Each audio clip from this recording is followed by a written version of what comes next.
Let's look at two beginner drawings. So this is the first lesson on descriptive geometry, seven simple volumes. So you can tell this is a beginner drawing, from the line drawing to the hatching, and from the fact that there's ellipses that are missing here, cast shadow here, it's another ellipse. Okay.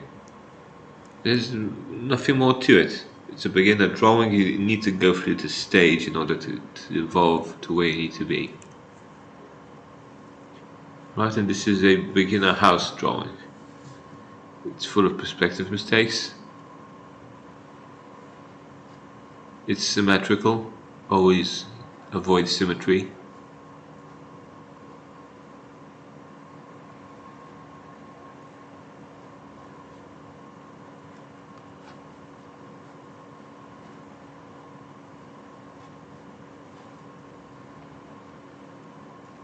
Right. Shadows go around the building. She's symmetrical on this side and symmetrical on this side as well. So this is bad composition wise. Cool.